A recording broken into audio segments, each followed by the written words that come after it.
Imagine this scene. You're out, maybe in a busy restaurant, could be a celebration, could be just dinner, and suddenly someone at another table starts choking.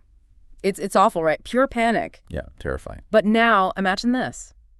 Imagine that person, instead of, grabbing their throat, asking for help, they're so worried about being seen like that, looking weak or helpless, that they actually get up and try to make it to the restroom. Oh, wow, to hide. To hide their struggle. And unbelievably, there are these stories, anecdotes from people who work in restaurants where that person died alone in the bathroom. Just to avoid the embarrassment. Just to avoid the perceived shame of being vulnerable enough to need help in public. It's almost hard to believe, isn't it, that the fear of how you look could actually override your basic instinct to survive. It seems crazy. But that story, and, similar ones, you hear the person trying to hide chest pains on a train, or someone who's lost but just refuses to ask for directions, they really shine a light on this fundamental, deeply human paradox we're going to dig into in this deep dive. Okay. We are sort of culturally conditioned, aren't we, to think vulnerability means weakness. Yeah. We see it as risky. Like putting yourself out there makes you a target in a world that often feels, well, competitive, like survival of the fittest. Right, don't show weakness. Exactly. The fear of being wounded, emotionally or socially, of being judged or rejected, or someone taking advantage if you show any crack in your armor, it's profound. It makes us build up these serious barricades, these walls around ourselves. Emotional fortifications. That's a good way to put it. And as that opening story just tragically shows, sometimes the price of keeping those defenses up is just incredibly high, even fatal. It really drives home how powerful that fear is. And it links straight into that feeling so many of us have, that little nagging voice inside that says, I'm not good enough. Oh, that one. Yeah. I'm not thin enough, or smart enough, successful enough, calm enough, whatever your particular enough is. And that feeling, it seems tied to this excruciating vulnerability, doesn't it? The terrifying thought that for real connection, for someone to really see you, you have to let them see, well, all of it. The messy parts, too. The parts you usually hide.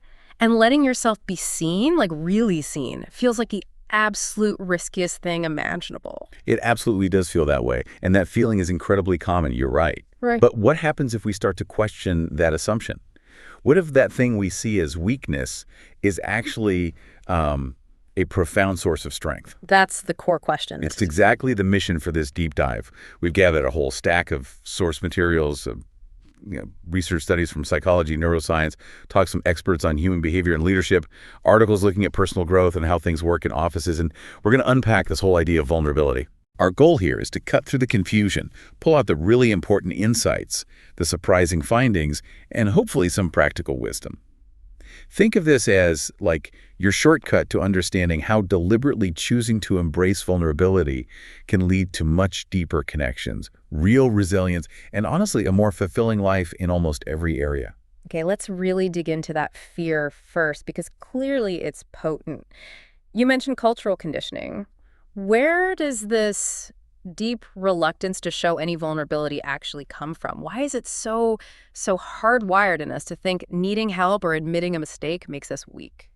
Well, it's definitely got a few layers. On one level, yeah, there's that cultural story, especially maybe in Western cultures, that really celebrates independence, being stoic, never showing weakness. The strong, silent type. Exactly. We're told, be strong, suck it up, don't let them see you sweat. And you see that reinforced everywhere, from superhero movies to the kind of corporate culture that often praises decisive leaders who seem totally effortless. Right, never ruffled. We kind of inherit this view, don't we? From family, school, work.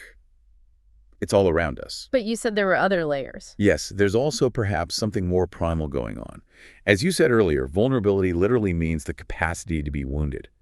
Now, if you think about our early ancestors, in a genuinely dangerous world, a wounded person was at much greater risk. Sure, slower, weaker. Right. More likely to be picked off by a predator or challenged by a rival. So there might be this very ancient instinctual warning signal tied to showing any kind of weakness or injury. Ah, an evolutionary echo. Possibly. And we carry that forward into our modern social world, where the danger isn't usually a saber-toothed tiger, but it feels just as real. The danger of being excluded, judged, maybe even exploited by people who see our vulnerability as a chance to get one up on us. So it's not just society telling us to be tough. There might be this deep-seated biological reason to fear exposure to, and that fear of being judged or looking stupid or flawed, especially when it really matters, like at work or with people we love. That becomes the main reason we build those walls, right? Yeah. Hiding the parts we think aren't enough. Precisely. It feels like self-preservation, even if sometimes it's a misguided kind. And going back to the choking story or hiding chest pains or even just, not admitting you didn't understand something in a meeting. Or pretending you're confident when you're actually terrified inside. Yeah. These aren't just random incidents. They're really stark, sometimes fatal examples of what happens when we prioritize looking strong or self-sufficient over the simple, vulnerable act of asking for help or admitting confusion or just showing how we actually feel. That drive to keep up the facade, to pretend we don't need anything from anyone, that's what builds those barricades.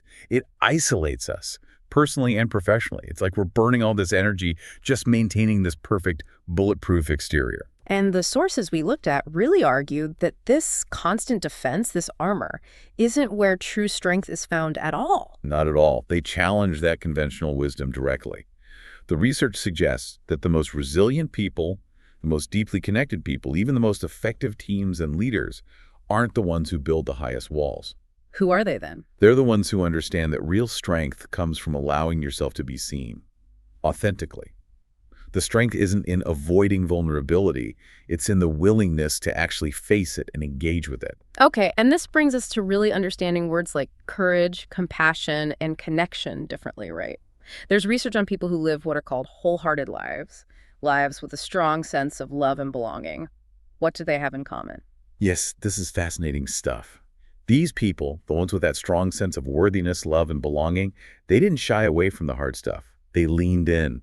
And crucially, they weren't fearless. They just had courage. Courage, but maybe not in the way we usually think of it. Exactly. The original meaning of the word courage is so revealing. It comes from the Latin word cor, C-O-R, which means heart. And centuries ago, the original definition wasn't about being physically brave like a soldier or a hero. It was to tell the story of who you are with your whole heart. Wow, to tell the story of who you are with your whole heart. So the courage these wholehearted individuals had, the courage needed for real connection and belonging, wasn't about not feeling fear. It was simply the courage to be imperfect. The courage to be imperfect. I like that. Yeah, the willingness to just show up, be themselves, messy bits and all, even with the fear of being judged or maybe rejected. That shifts it from something huge and heroic to something, well, human. And compassion was another key trait, you said, but the order was important. Absolutely critical. These individuals were compassionate, yes, but the key insight from the sources was that this compassion started with themselves. They were kind to themselves first. You can't pour from an empty cup, sort of thing. Precisely. You cannot genuinely practice compassion with others if you're constantly beating yourself up internally. Being compassionate towards yourself, treating yourself with the same kindness, understanding, and empathy you'd offer a good friend who's struggling, remembering that suffering and flaws are just part of being human. That's the foundation. So self-compassion enables outward compassion and vulnerability. It's the internal prerequisite. If you can't be kind to yourself when you mess up or feel inadequate, how can you possibly risk showing that imperfection to somebody else? Yeah. It makes vulnerability feel way too dangerous. Okay, that makes sense. And the third piece was connection, which feels like the ultimate goal here for a lot of us. It often is the goal, yes. Yeah. But importantly, their deep connection wasn't achieved by hiding or pretending. It was a result of the other two things, the courage to be imperfect and the self-compassion to handle it. That combination allowed for authenticity. Authenticity, being real. They were willing to let go of who they thought they should be in order to simply be who they were. Yeah. And the sources really stress this, that authenticity, that willingness, is absolutely non-negotiable for real connection. True intimacy, trust, belonging, they all require being seen, really seen, for who you authentically are. And that inherently involves vulnerability. You have to lower the drawbridge. So courage to be imperfect, self-compassion as the base, and authenticity as the path to connection. It sounds like vulnerability isn't just this awful thing we have to endure sometimes. It's actually being described as necessary for these core human experiences. That's exactly right. The people living these wholehearted lives, they didn't pretend vulnerability wasn't sometimes excruciating, especially when it bumps up against shame or deep fear. But that wasn't their primary view of it. They saw it as simply necessary. Necessary for what, specifically? Necessary for really living. Necessary for having the willingness to say, I love you first, not knowing if it'll be said back. Necessary for trying something new, like a creative project or starting a business, with absolutely no guarantees it will work out. Big risks. Necessary for just breathing through that awful waiting period after a scary medical test, waiting for the results of a mammogram or a biopsy. Necessary for investing your heart and soul into a relationship that might end or a friendship that might fade. Those are all moments of huge potential exposure, potential rejection, disappointment, pain. And the idea is you just have to be willing to stand there in that uncertainty. Yes, the sources emphasize that these acts, while definitely scary and demanding courage, were seen as fundamental to experiencing a rich, meaningful life. It's about being willing to step into those moments, those uncertain spaces, without needing armor, without needing to know the outcome beforehand. It's understanding that the possibility of real joy, deep love, true belonging exists on the other side of that vulnerable step. Okay, that framework makes a lot of sense. If vulnerability is necessary for living and connecting, then what's the downside, the actual cost of trying to avoid it? The sources mention something about trying to numb the discomfort. Right, and this is where the stakes become even clearer. The major problem with trying to dodge or suppress or numb those difficult emotions that are just inherently tied to vulnerability, grief, shame, fear, disappointment, uncertainty, is that you can't selectively numb your feelings. You can't pick and choose which ones to turn off. Exactly. Think of your emotions less like individual volume knobs and more like a single electrical circuit. When you try to numb the so-called bad stuff, the hard emotions, you inevitably dull all the emotions on that circuit. So you can't just numb the pain without it affecting everything else, like joy or happiness. Precisely. When you numb the hard stuff, the fear of being seen, the shame of not being perfect, the grief of loss, the sting of failure, you also numb your capacity for the good stuff. You dampen your ability to feel joy, gratitude, happiness, excitement, true connection. The very things you might be desperately seeking by trying to avoid the pain are the things you end up sacrificing. Wow. That's a huge cost. Trying to avoid the discomfort of vulnerability actually shrinks your capacity for positive, life-affirming feelings and connection. That's the core argument from the sources, and it's a really critical point. They even draw a possible connection, kind of a cautionary note, between this widespread numbing behavior and some pretty significant societal issues. Like what? The suggestion is that the fact that, statistically speaking, we're living in one of the most in-debt, obese, addicted, and medicated adult populations in, say, U.S. history could, at least in part, be a result of these pervasive attempts to numb discomfort and pain, including the discomfort of vulnerability. So we're trying to escape the hard feelings through stuff. Perhaps. Through overspending, overeating, addiction, medication, constant distraction, trying to dull the pain. And in doing so, we might be collectively sacrificing our ability to feel genuine joy, authentic connection, and build real resilience. That's a really sobering thought. But it makes sense. The very feelings we're running from the discomfort, the fear might actually hold the key to unlocking what we truly want. Joy, connection, meaning. Okay, so moving away from the cost of avoidance, let's get into the tangible research-backed benefits. Beyond the ideas of courage and connection, what does embracing vulnerability actually do for us? What did the sources say? The benefits are really broad and supported by evidence impacting our health, our relationships, even how we function at work. Let's start with just personal well-being. A key finding is the strong link between living authentically, meaning your actions and words actually line up with your real inner beliefs and feelings, and just feeling better overall. Because you're not constantly faking it. Exactly. When you're not spending enormous amounts of energy trying to maintain a facade or fit into some external mold or hide who you really are, that's incredibly draining work. Like wearing a heavy mask all the time. That's a great analogy. It's exhausting. And the research shows this isn't just a feeling. Studies find that people who report higher levels of authenticity also report significantly better physical and mental health. Really? Like what specifically? Lower levels of stress, fewer symptoms of depression and anxiety, and interestingly, even fewer physical complaints like headaches or stomach problems. So being true to yourself literally makes you feel better, less stressed, maybe even physically healthier. The correlation is strong. And think about the opposite, trying to suppress or deny how you feel. There's a study by James Gross mentioned in the sources where people were told to actively suppress their emotions while watching a upsetting film. Okay. Not only did they report feeling worse emotionally afterwards compared to those who could just react naturally, but they also did worse on memory tests later. Huh. So blocking emotions actually messes with your brain. It suggests the mental effort needed to deny feelings actually impairs other cognitive functions.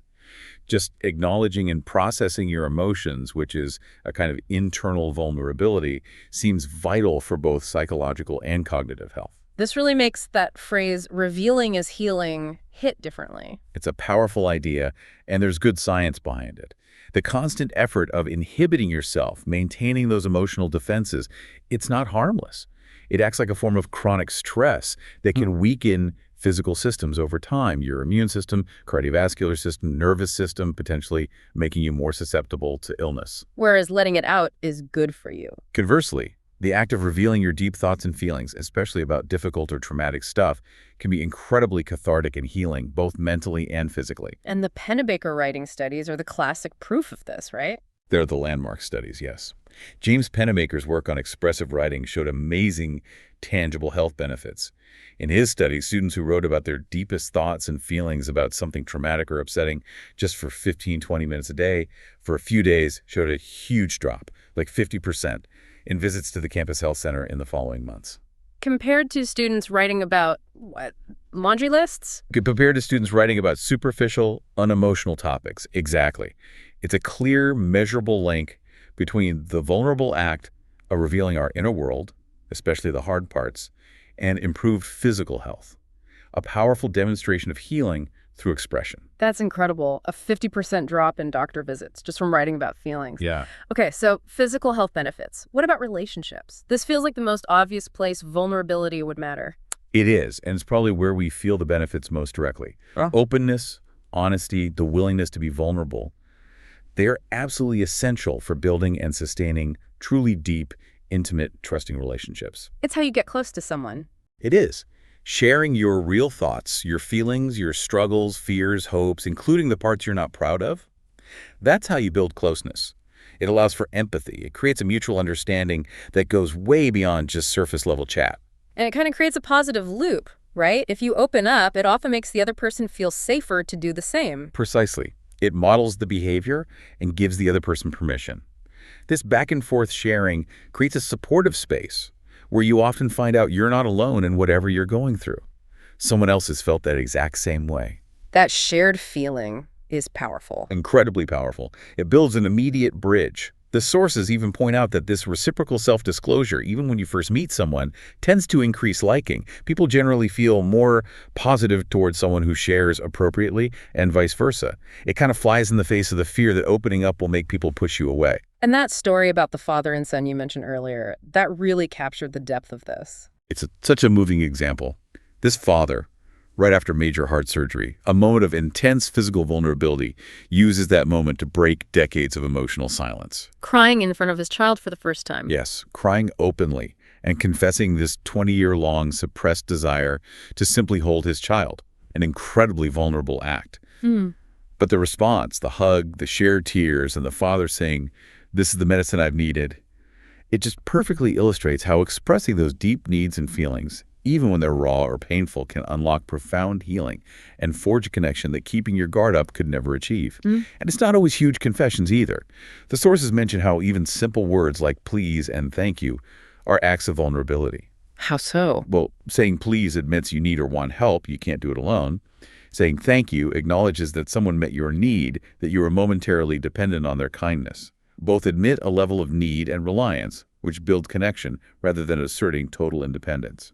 And being honest about what you need or expect in a relationship, even if it feels risky because they might say no or not meet it, that can actually make things better in the long run. Absolutely. It tells the other person what's really going on inside you, your needs, boundaries, desires. You're giving them the map they need to understand you and potentially connect with you in a way that truly matters. It feels vulnerable, putting your needs out there, but it's essential for clarity and for building a relationship based on reality, not just guesswork. Okay, so better personal health, deeper relationships. Now let's tackle the workplace. This often feels like the final frontier for vulnerability. The whole idea of professionalism seems designed to keep vulnerability out. You're absolutely right. It's often where that cultural conditioning against showing weakness is the absolute strongest.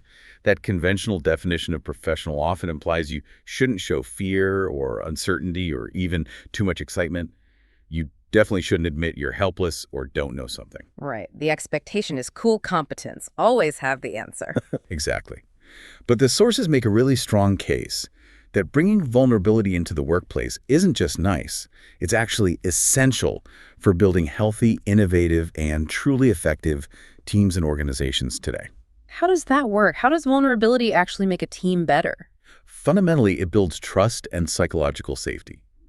Psychological safety is this shared belief within a team that it's okay to take interpersonal risks. Meaning? Meaning you feel confident you won't be punished or humiliated for speaking up with a half-formed idea or asking a question that might seem basic or raising a concern or admitting you made a mistake. When people feel psychologically safe, they can be themselves, they can learn, they can mess up without fearing dire consequences.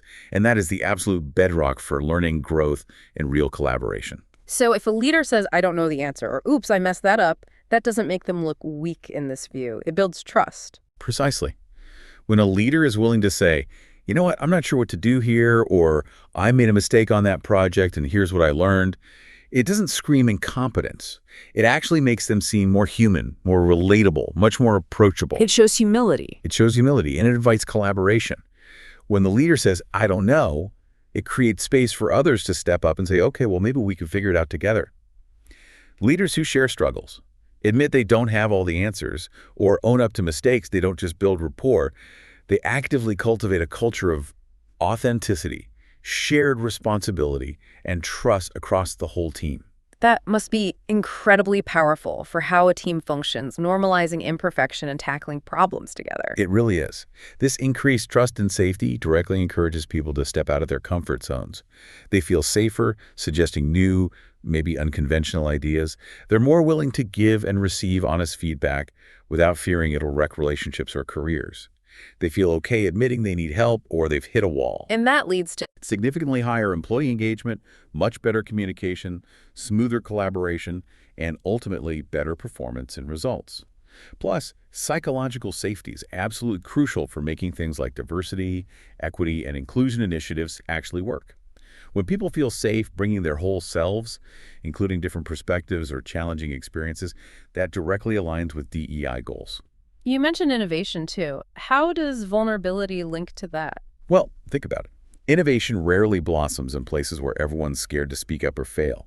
Creative solutions often come from slightly uncomfortable conversations, from challenging how things are usually done, from sharing ideas that might sound a bit out there at first. Right, you need space to experiment. Exactly. Sharing failures, analyzing what went wrong openly, learning from it together that fosters a culture of learning and creativity. Risk-taking is just part of innovation, whether it's a new product or a new process. And that risk-taking thrives when vulnerability is accepted, when you're not terrified of being shot down or penalized for trying something that doesn't pan out. The story about the entry-level person sharing his salary is such a striking example of this in action. It really is. Here's someone relatively junior, noticing a lack of transparency about pay, wanting more open communication. So he does something incredibly brave and vulnerable. He just put his number out there first. He modeled the behavior. He said, essentially, I'll go first. And that single authentic act of vulnerability had a ripple effect. It showed courage, integrity, and it inspired every other manager in that meeting to also share their salary. His willingness to be exposed, to take that risk, sparked collective action and opened the door for real conversations about fairer pay. It's a fantastic illustration of how vulnerability, even not from the top leader, can model integrity and drive positive change. Okay, so we've got compelling evidence for benefits to personal well-being, deeper relationships, and more effective, innovative workplaces. It all sounds great, but knowing this doesn't magically make it easy, does it? It still feels incredibly hard, and we still seem to judge ourselves way more harshly than we judge others for being vulnerable. Absolutely. And this brings us to a really key psychological finding called the beautiful mess effect. The beautiful mess effect. What's that? It basically describes this pattern where we tend to look at other people's moments of vulnerability quite positively. We see their courage, their realness, their humanity. We might even see the beauty in their openness. Yeah, you might think, wow, that took guts. Exactly. But when we are the ones being vulnerable, we tend to zoom in on the perceived weakness, the fear, the awkwardness, and the mess, we are almost always our own toughest critics in those moments. So the way we see our own vulnerability is much harsher than how others see it or how we see theirs. Often, yes, significantly harsher. And this internal hurdle, this self-judgment, is why self-compassion is highlighted so strongly in the sources as a crucial internal resource, an engine really, for navigating and ultimately embracing vulnerability. The research suggests self-compassion is the key factor that helps lessen this beautiful mess effect. How does it lessen it? It helps bridge that gap between how we see ourselves and how others likely see us. It brings our self-perception closer to reality. Okay, let's just quickly refresh on what self-compassion actually means in this context. Sure. So self-compassion, as defined in this research, has three main parts. First is self-kindness. Basically, treating yourself with warmth and understanding when you're having a hard time or notice flaws, instead of harsh self-criticism. Being nice to yourself. Essentially, yes. Second is common humanity. Recognizing that suffering, failure, feeling inadequate, being vulnerable, these are all part of the shared human experience. Everyone goes through this stuff. You're not uniquely flawed or alone in it. Okay, so not isolating yourself. Right. And third is mindfulness. Maintaining a balanced awareness of your difficult thoughts and feelings without either suppressing them or getting totally swept away by them. Observing them without judgment, without exaggerating their importance, is basically treating yourself like you'd treat a good friend who is struggling. Okay, self-kindness, common humanity, mindfulness. So how does practicing that help specifically with feeling vulnerable? Well, the research, which looked at several different studies and situations, shows that self-compassion significantly dials down the intensity of that beautiful mess effect. It helps close that perception gap. So you see your own vulnerability less harshly. Yes. It doesn't mean you suddenly see yourself as perfect or fearless, but it lets you view your vulnerability with more clarity and kindness, more like how a supportive, non-judgmental friend might see it. And how does it work? What's the mechanism? According to the studies, self-compassion acts like a powerful emotional buffer. It helps you cope more constructively with the tough emotions, the fear, the anxiety, maybe the shame that naturally come up when you choose to be vulnerable. It doesn't make the fear vanish, but it helps you relate to it with less self-attack and more acceptance. This makes the act feel less overwhelming and the aftermath less filled with self-recrimination. And this was seen across different kinds of vulnerability in the studies. Yes, they tested it in various scenarios. Things like confessing romantic feelings first, or revealing insecurities about your body, or admitting you made a mistake. In each situation, people higher in self-compassion were significantly less likely to judge their own vulnerability negatively. They could see their own courageous act with more kindness and acceptance. And it's important to note, right, that this isn't just about having high self-esteem or generally being less anxious. That's a crucial distinction the researchers make. While self-compassion often correlates with higher self-esteem and lower neuroticism, general tendency towards negative feelings, its function is unique. Self-esteem can be fragile. It often depends on success. It can plummet right when you fail or feel imperfect, precisely when you're vulnerable. So self-compassion kicks in when self-esteem might fail you. Exactly. It offers support precisely in those moments of imperfection. It helps you get back up. And unlike neuroticism, which is more about a general disposition, self-compassion is an active way of relating to your difficult experiences with kindness. It's a coping mechanism rooted in self-care, helping you process constructively instead of getting stuck. So self-compassion isn't about pretending you're great. It's about seeing your own vulnerability more clearly, less judgmentally, treating yourself with basic kindness, which then makes it easier to actually face those moments. That's a great summary. It equips you emotionally to navigate vulnerable situations with more resilience, allowing you to be present with the discomfort without getting totally knocked off course by self-criticism. Okay, this is really helpful. We get why it's hard, why it's necessary, the costs of avoiding it, the huge benefits of embracing it, and how self-compassion is a vital tool. So how do we actually start doing this? It still feels like a pretty big mountain to climb. It absolutely isn't somewhere you just suddenly arrive. The sources really stress that learning to embrace vulnerability is a practice. It's a journey, an uphill climb, as one source called it. It's a skill you build over time, definitely not a switch you just flip. Okay, so small steps. Small steps. But there are concrete, actionable things you can do, both for yourself as an individual and also within groups, like at work. What's the absolute first step someone can take? Where do you even begin? The most fundamental thing, really, the foundation for everything else, is simply acknowledging your emotions. You can't express or process or share feelings if you're actively pretending they're not there or trying to cover them up. Like we talked about with suppression being harmful. Exactly. That James Gross study showed the cost. So the very first act of sort of internal vulnerability is just becoming aware of what you're genuinely feeling in a given moment, even if it's uncomfortable, and allowing yourself to feel it.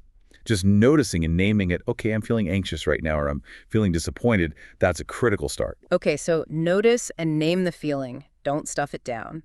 What else? A really powerful, direct way to practice external vulnerability is asking for help. Think back to that opening story, the man choking. Asking for help shows you recognize your limits, you don't have all the answers, you're willing to rely on others. It pushes back against that cultural pressure to be fiercely independent. And paradoxically, it strengthens connections. Often, yes.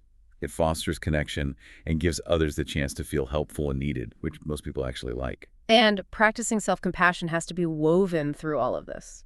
Absolutely essential. As we discussed, it's key for how you respond to your own vulnerable moments, internally or externally. Treat yourself kindly when you stumble, feel scared, make a mistake. Don't let that harsh inner critic take over like the beautiful mess effect tempts us to do. Remind yourself, okay, this is hard, and it's okay that it's hard. It's human. Journaling could help here. Journaling can be a fantastic, safe, private space to practice acknowledging emotions and showing yourself compassion before you feel ready to share with others. Writing about your thoughts and feelings, even briefly, taps into that revealing is healing power. Okay. What about actually interacting with other people? Engage in open communication. This means being more transparent about your thoughts, feelings, needs, and expectations in your relationships. Now, this doesn't mean dumping everything on everyone all the time. Right, appropriate sharing. With trusted people, yes. Practice expressing yourself authentically, even if it feels exposed because you might not get the reaction you hope for. It prevents misunderstandings and builds real trust over time. And remember, your openness often creates the safety for others to be open with you too. It can start a positive cycle. And learning from others who do this well. Yes, find role models. Observe people who seem genuinely authentic and engaged, often because their actions match their values. Watch how they handle difficult conversations or vulnerable moments. Examples like that person sharing their salary can be really inspiring and show that it is possible and can lead to good things. Okay, so for individuals, acknowledge feelings, ask for help, practice self-compassion, communicate openly, find role models. How do these ideas translate into the workplace setting? Well, in the workplace, fostering vulnerability often needs to start from the top. Leadership modeling is huge. Leaders have to be willing to go first, to be vulnerable themselves. Wow. Sharing personal stories appropriately, admitting when things are difficult, acknowledging mistakes, asking for input when they genuinely don't have the answers. That's the most powerful way to build trust and signal to everyone else that it's safe to do the same. Culture change really flows down from leadership behavior. And creating those safe spaces you mentioned earlier. Absolutely foundational for psychological safety. Organizations need practical ways to allow open, honest dialogue without fear. Maybe structured things like daily team check-ins where people can share how they're really doing, not just a status update. Or anonymous feedback channels. Or running brainstorming sessions where truly all ideas are welcomed initially without judgment. These practices signal that openness and risk-taking are valued. Encouraging storytelling to build empathy, too. Yes, definitely. Creating opportunities maybe in team meetings or workshops for people to share a bit about their personal journeys, challenges, or different perspectives helps colleagues see each other as whole people, not just job titles. That builds empathy, understanding, and makes the team feel more supportive when someone is vulnerable. And this isn't just a one-off training session, is it? Oh, absolutely not. Building a culture of trust and safety takes ongoing effort. Continuous learning and development around things like emotional intelligence, communication skills, inclusion, these are needed to sustain it. It's about constantly reinforcing the value of authenticity and safety. So it's not just about us being willing to be vulnerable, but also how we react when someone else takes that leap with us. This is such a critical piece and often overlooked. How we receive vulnerability is just as important as how we express our own. The sources offer a really strong caution here. Resist that immediate urge to try and rescue the other person from their pain or discomfort when they open up. What does that rescue impulse look like in practice? Oh, it shows up in lots of ways. Maybe immediately downplaying their feelings. Oh, it's not that bad, or you'll be fine. Or jumping in with quick fixes and unsolicited advice. Here's what you need to do. Trying trying to solve it for them? Or maybe changing the subject because their vulnerability is making you uncomfortable, or even seemingly kind things like rushing to hand them a tissue to try and stop them from crying. While usually well-intentioned, these reactions can actually shut the person down and make them feel like their vulnerability wasn't okay. Why is minimizing or fixing it harmful? Because trying to pull them out of their difficult feelings too quickly basically short-circuits their own process of feeling and making sense of those emotions. It can make them feel unheard, misunderstood, or like their feelings are just too much for you. It can unintentionally invalidate the courage it took for them to share in the first place. So what should we do instead? What's the better response? The main guidance is to simply be present. Listen deeply, without judgment. Allow them the space to have their full experience, their emotions, their vulnerability, without you needing to fix it or rush them through it. Your job is just to hold that space for them, to witness their experience with kindness and respect. Just listen and be there. Sharing that raw, personal part of themselves is, as one source put it, a hard-earned blessing they're offering you. Your presence and acceptance are often the most powerful and healing response you can give. It actually requires your own quiet vulnerability, being willing to sit with their discomfort, and maybe your own, without needing to jump in and make it all better immediately. That sounds simple, but it feels incredibly hard to do sometimes. It really does. And it just underscores the idea that this whole shift, moving from fearing vulnerability to practicing both expressing it and receiving it with presence and compassion, is absolutely an uphill climb. It's a struggle. It takes effort. It requires practice. It's not some state of blissful surrender for those of us. It's an active choice you have to keep making. Like learning any really hard skill. Exactly. There's a great analogy mentioned in the sources, sometimes used in couples counseling. Learning vulnerability is like a child learning to walk. Okay. You will stumble, you will fall down, you will make mistakes, you won't nail it every single time. But the key is to pick yourself back up. Show yourself that self-compassion we talked about. Don't beat yourself up for falling and just keep practicing. It's a fundamental human capacity, but like learning to walk upright took humanity ages. Developing this takes time and effort. Be patient and kind with yourself and with others as you navigate it. That really puts it in perspective. It's not about achieving perfect vulnerability, but committing to the ongoing practice. It truly is. It's about learning to default towards connection, authenticity, and understanding, rather than defaulting towards fear, hiding, and defensiveness. So to kind of wrap this all up, this deep dive into the sources really confirms, without a doubt, that vulnerability is absolutely not weakness. They're not even close. It is the courageous act of letting yourself be seen, truly and authentically, for who you are, imperfections, struggles, emotions, all of it. And that act is a fundamental, non-negotiable source of strength for building real connection with other people and cultivating deep inner resilience within ourselves. We've walked through how deliberately choosing vulnerability brings significant real benefits. Better personal well-being, less stress, even better physical health, the chance to build much deeper, more meaningful relationships based on trust and real intimacy, increased authenticity and resilience, which frees up so much energy from hiding or pretending. And we saw how it transforms groups too, fostering that essential trust and psychological safety in workplaces, leading to more effective teams, higher engagement, better communication, and more innovation. It creates environments where people feel safe enough to bring their best ideas and their whole selves, which fundamentally supports things like diversity and inclusion too. And consistently, the research points to self-compassion not just as a helpful extra, but as a vital tool for this whole journey, helping us manage our own fears and judgments around being vulnerable, helping bridge that beautiful mess effect. Ultimately, the ability to be vulnerable and then to be loved and accepted for who you genuinely are with all your messy, imperfect, wonderful humanity is one of life's deepest, most validating experiences. It's the most direct route to feeling like you truly belong. And maybe most powerfully, it tells yourself that you are acceptable and worthy, just as you are. And that leaves us with that final thought, circling back to the cost of not doing this. If you try to keep those walls built high, if you try to selectively numb those uncomfortable feelings that come with opening up the fear, the shame, the uncertainty, the sources strongly suggest you inevitably numb your capacity for the very feelings you probably crave most. Joy, gratitude, happiness, excitement, deep connection. So as you think about everything we've explored in this deep dive, maybe consider this.